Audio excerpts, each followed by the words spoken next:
Testing.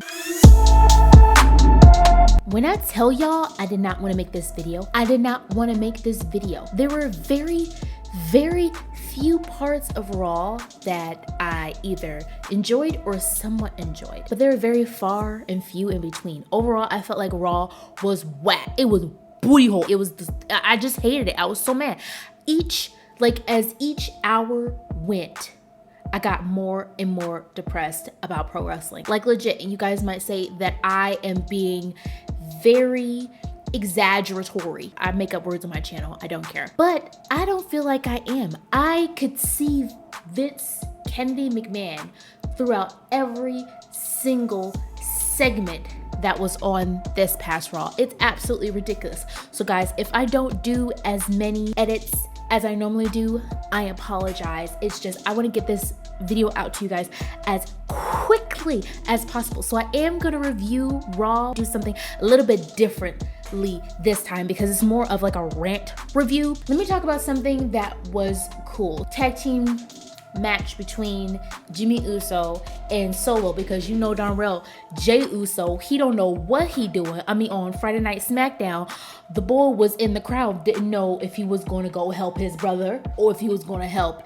his brother from another mother, Sami Zayn. So he didn't know if he was going to help the bloodline or Sami. He was just standing there looking dumbfounded, not knowing what he was going to do. So based off that, I wasn't surprised that it was going to be Solo Sikoa filling in for Jey Uso for the match. So it was Jimmy Uso and Solo Sikoa versus Street Profits. And what do you know? Solo Sikoa and Jimmy Uso won the match. What I did like is that Kevin Owens came out of nowhere to save Montez Ford from having a steel chair be permanently attached to his face. He came out, he attacked Jimmy, he attacked Solo. So now we're getting a Solo Sikoa versus Kevin Owens match next Monday Night Raw, which I am looking forward to, but at the same time, we already know someone's going to interfere. But I'm wondering, even though Kevin Owens talking about how he wants to take down the bloodline and he doesn't need any help, wink wink, from Sami Zayn, but it's only a matter of time before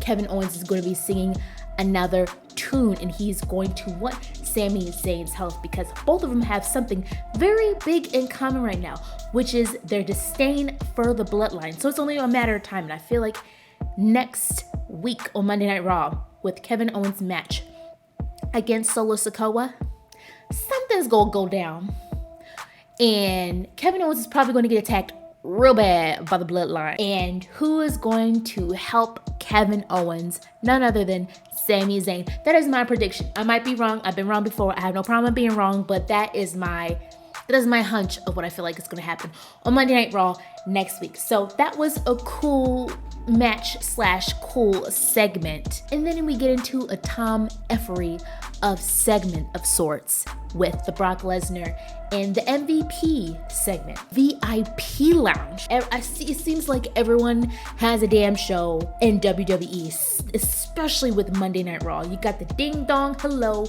you got the VIP Lounge, you got the Miz TV, and at one point we had the Kevin Owens show. Like, I can't with all these damn shows. Anyway, MVP has a show and Brock Lesnar comes out early and wants to hear what MVP has to say. The only funny part of this segment was how Brock Lesnar's facial expressions were when MVP was trying to sell Brock Lesnar this match between Brock and Omos. Like, Omos, I don't know.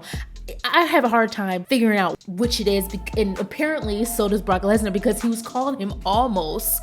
Like, and I just started laughing. Like, Brock Lesnar could not say his name right. I'm getting off track. Like, as MVP was talking to Brock Lesnar and trying to sell this WrestleMania match, Brock, he's like, so funny. Like, it was the highlight of this segment. And of course, MVP spat out the liquor. Like, he couldn't hold the dang liquor. He couldn't hold it down. He had to spit it in Brock Lesnar's face, and then he got F5'd. Like, he just effed up. The segment itself wasn't Tom Effery.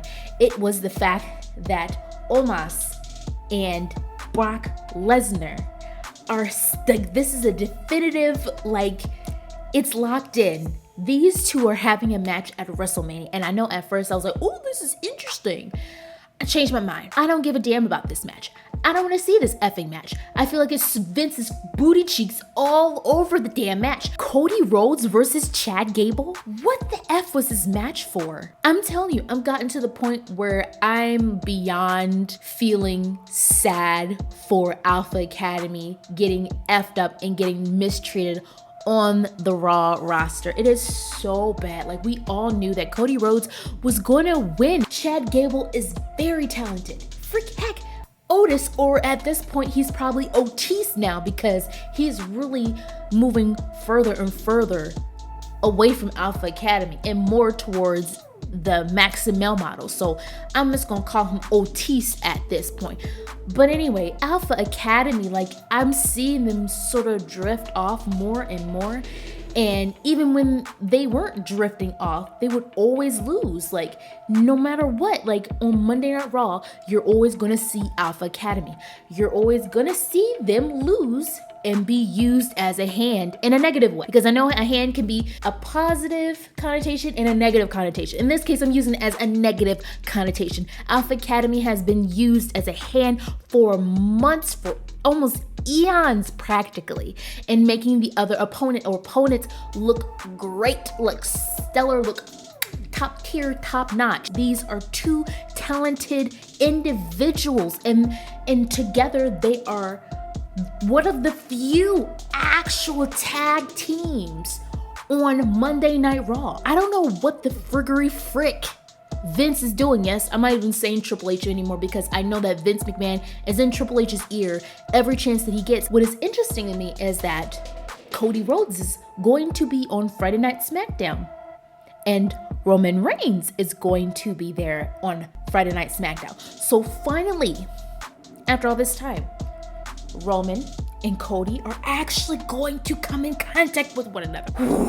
Finally, we're going to get what we want. I'm not looking forward to it because I feel like it's going to be effed up and all the excitement is just going to disappear. So I don't have high hopes for this. Of course, it wouldn't be a Monday Night Raw if we didn't get a Judgment Day segment. And this time, the Judgment Day had a bragging session. We got Dominic talking about how he is ready to be behind Rhea Ripley's corner because Rhea Ripley is going to be going up against Liv Morgan. I am excited about this because you guys know I love me some Liv. You got Dominic ready to terrorize Rey Mysterio on Friday once again because he's going to be following behind Rhea Ripley like a little chihuahua as she has her match with Liv Morgan on SmackDown. So we have that to look forward to.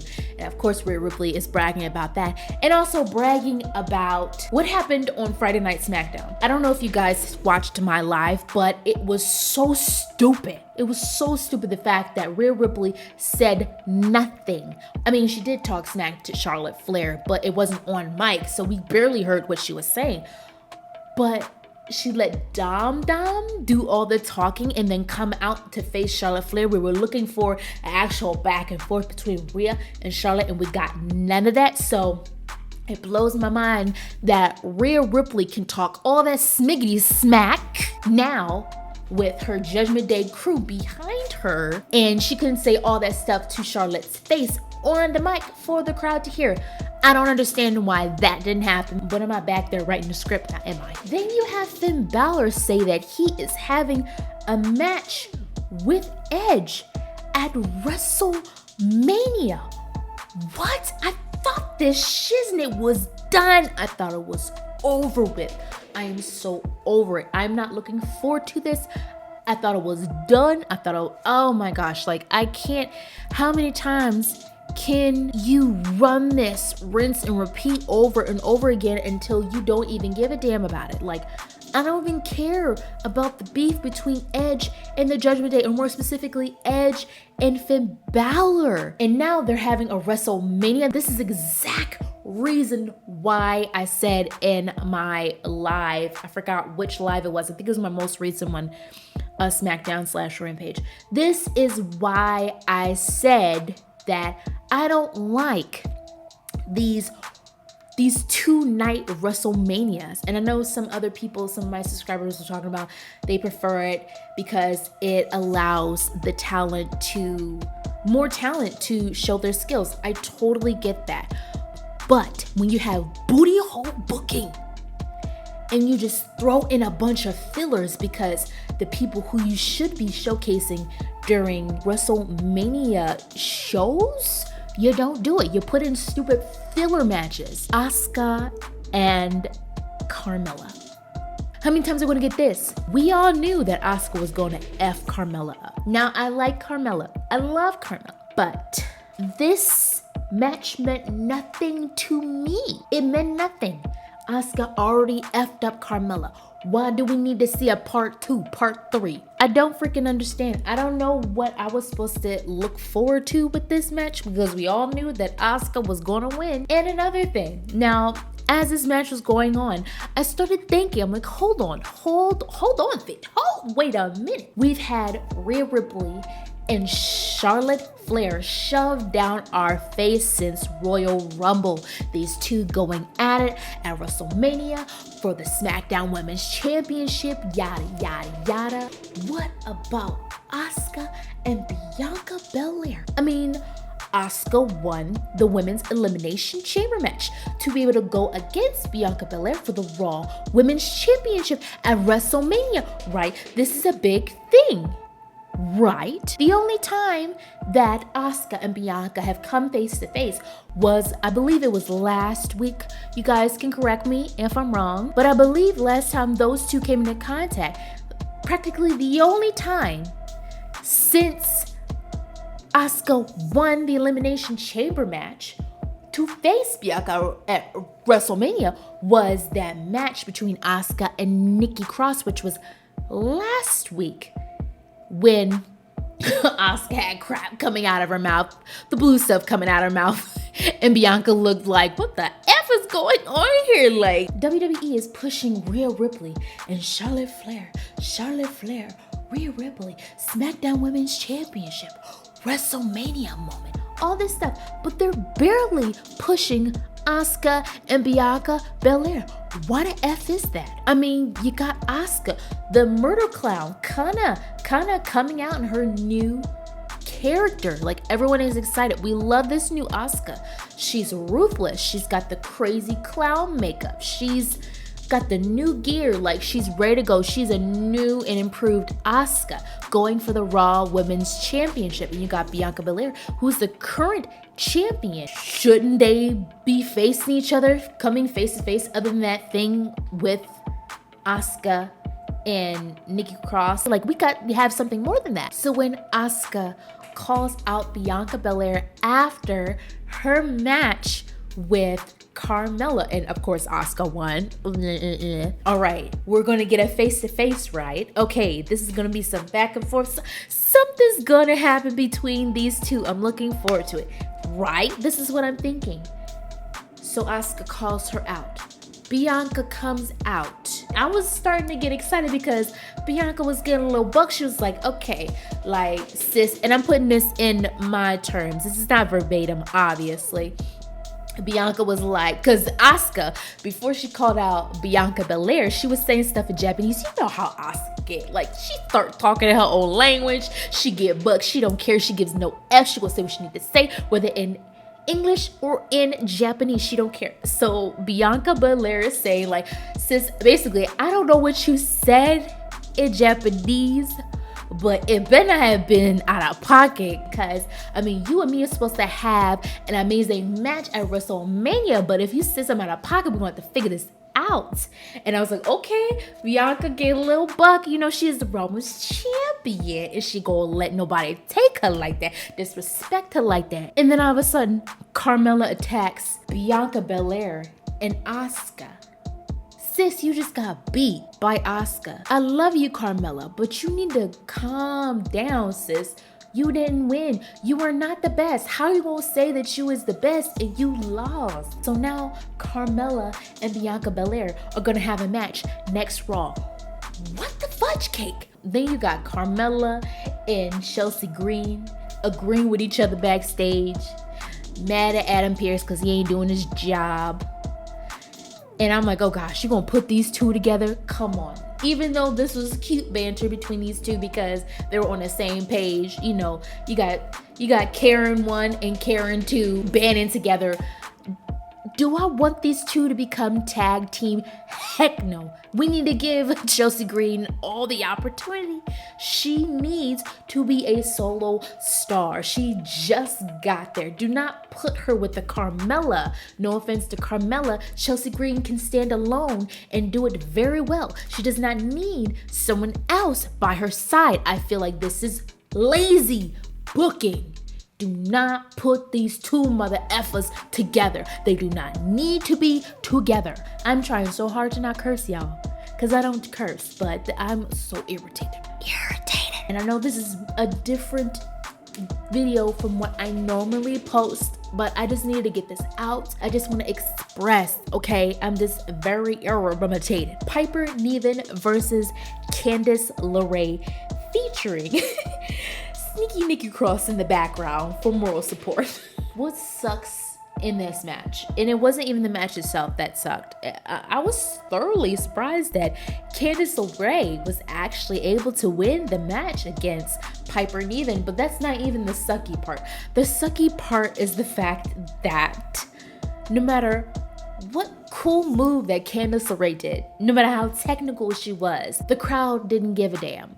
They didn't care at all. They gave no shiznits.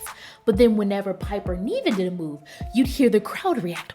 Ooh, ah. Do people not give a shiznit about Candice LeRae? She's so good. Booking has been, I almost cursed. The booking has been booty hole for Candice LeRae. And it's so freaking sad because that is a talented woman. Candice LeRae won the match. I'm glad that she got a W. Finally, this woman got a W. Oh my gosh, I know she's gotten a W before, but it's been a while. And it was all thanks to a little bit of Nikki Cross assists outside of the ring. All right, Nikki is on Candice LeRae's side. I'm digging this. Candice LeRae to Nikki Cross is the same as Johnny Gargano to Dexter Lumis. It's a little bit better than the whole Johnny Gargano Dexter because that is just running dry. Desert dry. Another mother effing show segment on Monday Night Raw. The Miz TV. Why? I feel like this is just making up for extra time that you don't have anything planned. Like, I feel like creative back there has nothing planned. They're just like, oh, just throw in a TV segment, let's throw in a show segment, like throw out The Miz, you know. And we find out that The Miz is going to be hosting WrestleMania. I mean, it makes sense. He's always the A-lister.